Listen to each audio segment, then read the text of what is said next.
Hello, welcome back to my channel. I have never been more fascinated by a wedding that I wasn't invited to and a dress that I didn't even get to wear.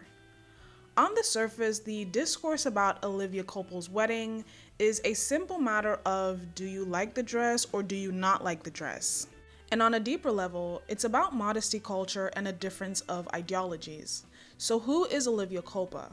She's a model and an influencer, best known for winning Miss USA and Miss Universe back in 2012. She recently got married to NFL running back Christian McCaffrey on June 29, 2024.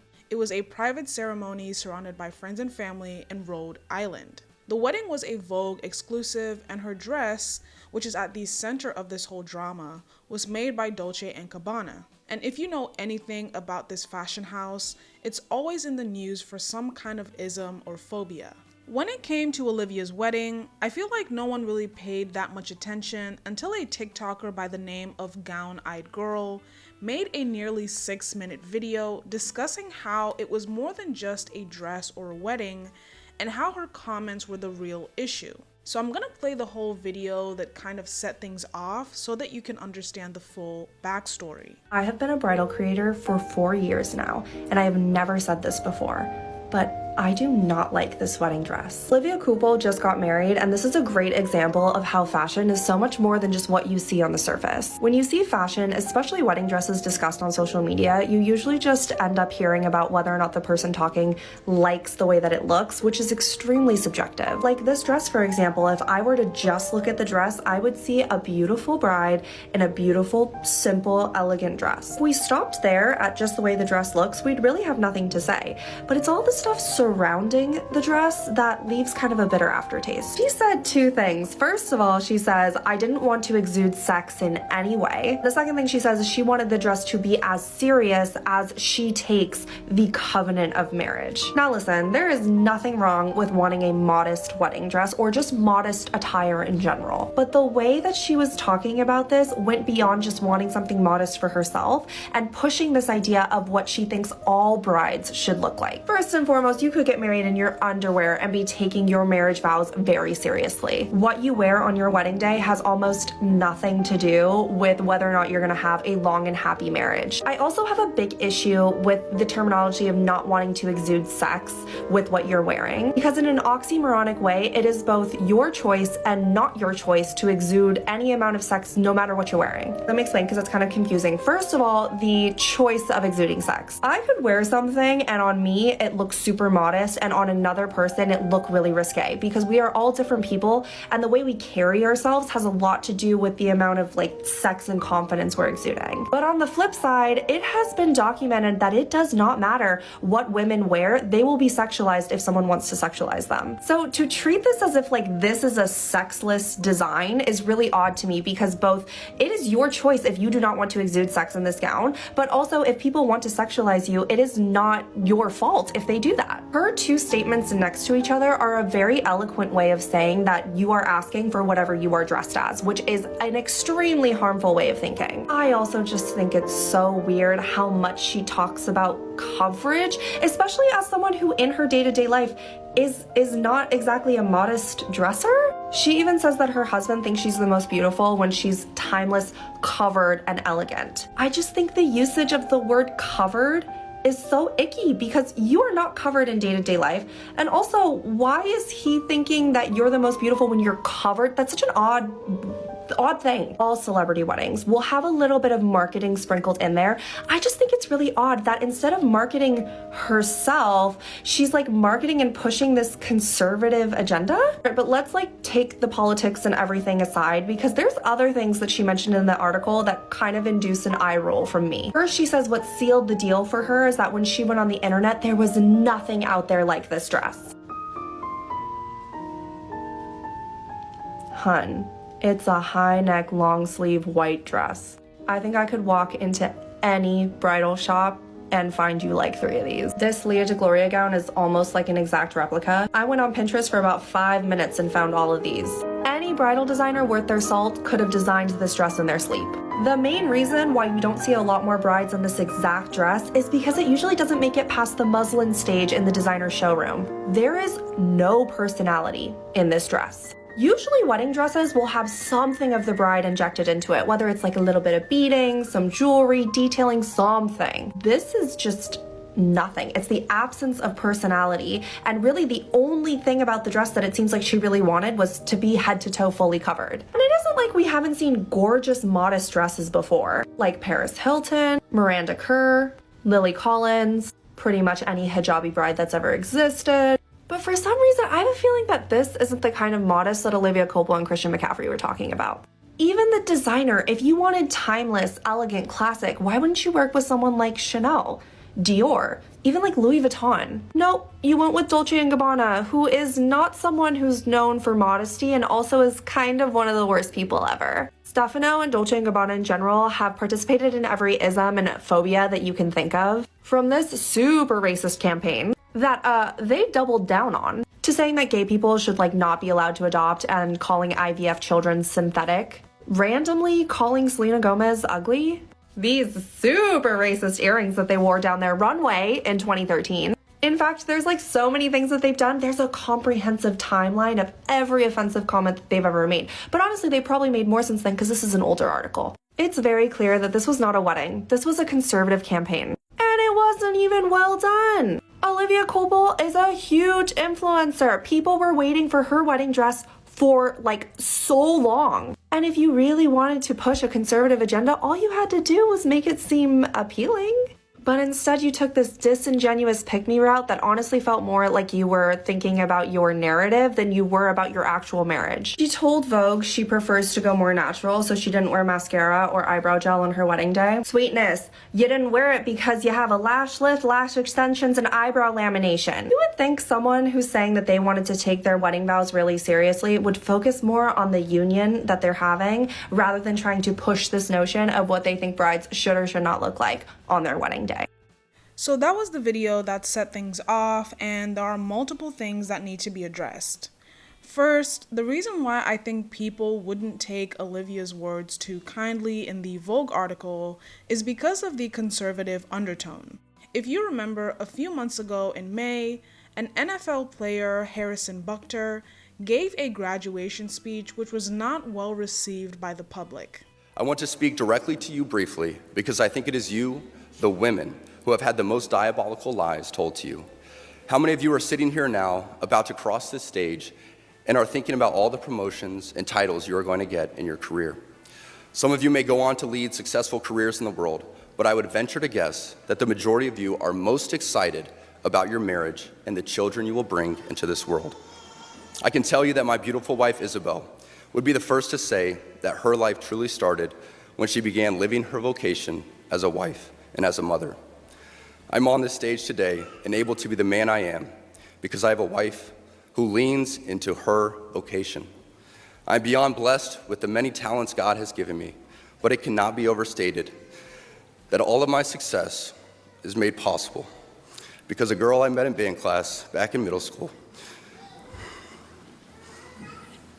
would convert to the faith, become my wife, and embrace one of the most important titles of all, homemaker. So the context of everything is, within a few months of each other, you have these very public statements made by very famous people that are almost preachy and unprovoked and have some kind of bigger message about women's clothes, their bodies, and how they should navigate that in their daily lives.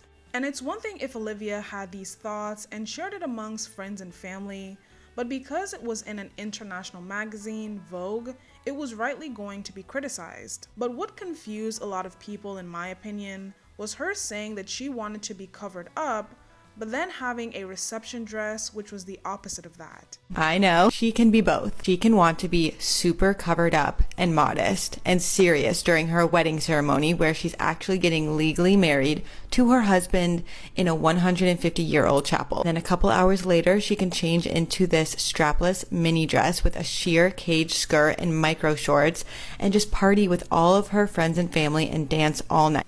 Not to mention, her bridesmaids were not very conservatively dressed either.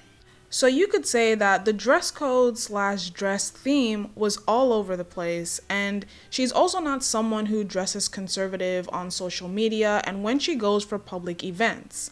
So I think that her fans and maybe the general public was just confused how this was a full 180.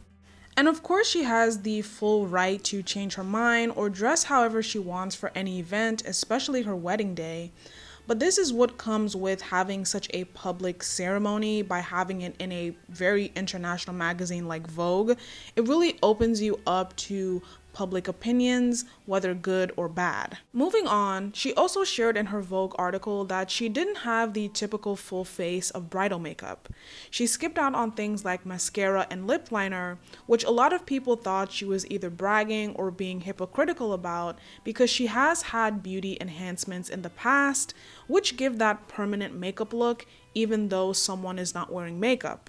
And she did respond on TikTok when people were calling her hypocritical and a pick-me, saying that she was simply asked in the interview and she shared what she did.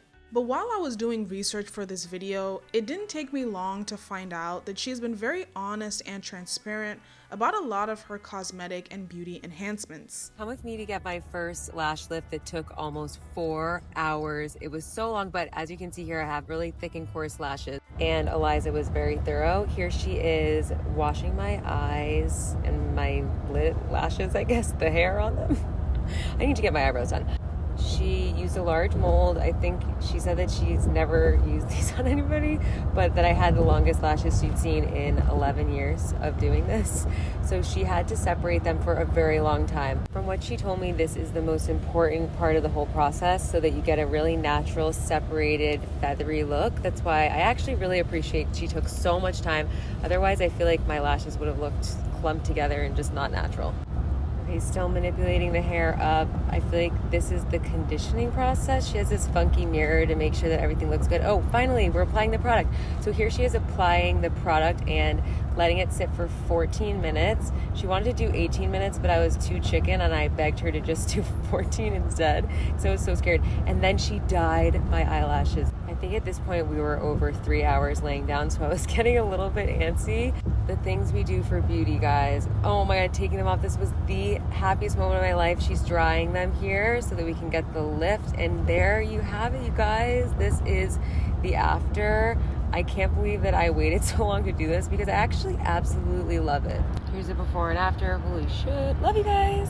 In other news, you guys, I got a lash lift yesterday. My eyelashes it looks like I have lash extensions or false eyelashes on. Like, it's pretty intense. Also, it was 4 hours. 4 hours. Beauty is pain. Everybody's always interested in talking about what fillers you do, what Botox you do, all these things, blah, blah, blah. I, for the record, have never had plastic surgery. I don't judge anybody that has, but things in my comments like, what did she do to her jaw? Or a lot of people will say like that I got buccal fat removal because my face is more sunken in now than it was 10, 12 years ago. I'll tell you guys exactly what I do. I get Botox here, here, and here, and here. I actually don't do Botox in my forehead. Like, if I get Botox here, it actually looks like that. So, moving on to filler, I fill my lips. I do not fill my jaw. There's actually a period in time where I would do Botox here to slim it, but I'm just embracing my natural structure. I do not have cheek filler.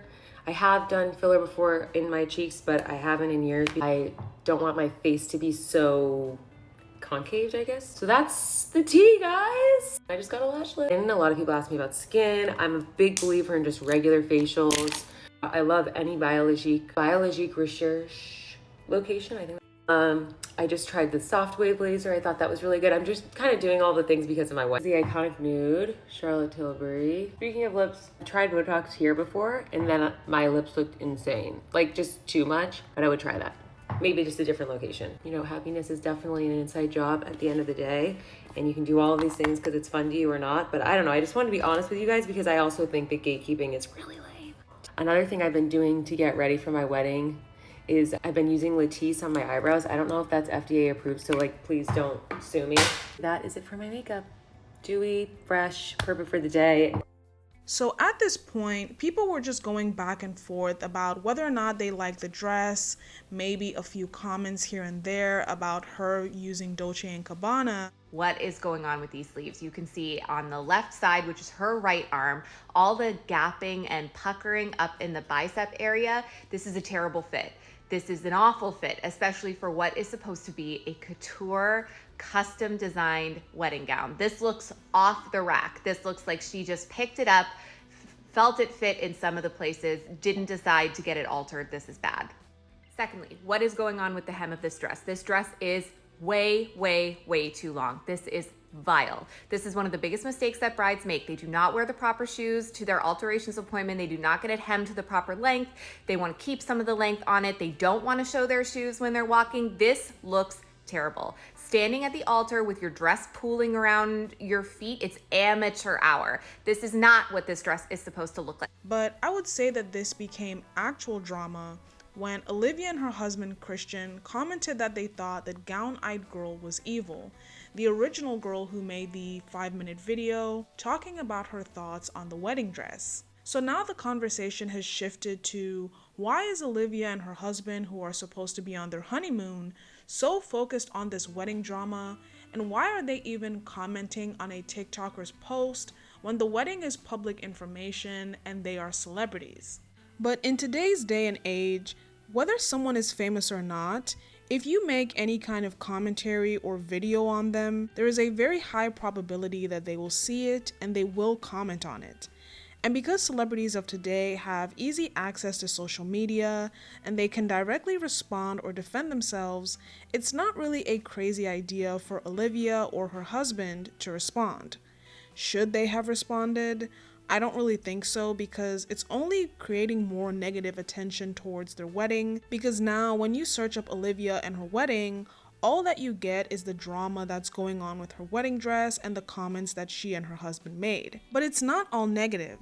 I've seen a lot of people say that it's not really a big deal if this is how she wants to dress moving forward or only for her wedding, and that the comments she made are irrelevant because she's talking about herself and not trying to push a conservative message. And then you have people just saying that they like how the wedding dress is and they think it's beautiful even though it's simple. Overall, I think its intentions getting lost in translation, and I hope that this doesn't become like a debate between like conservatives and liberals or women versus women, because that just wouldn't happen. It wouldn't happen at all. No one would try to do that, right? So what do you think? Is this drama even worth being drama? Was Olivia within her rights to make the comments that she made? And is social media taking things too far? And will this all just blow over in a week? Let me know your thoughts down below in the comment section. And with that being said, this does bring me to the end of my video. If you made it this far, thank you so much for watching. Like this video, it really helps with the algorithm. Subscribe. I'm trying to get to 400 subscribers and I'm almost there. So if you like this video, more content, and some of my other videos, kindly consider subscribing. Again, thank you so much for watching, and hopefully I'll catch you in my next video.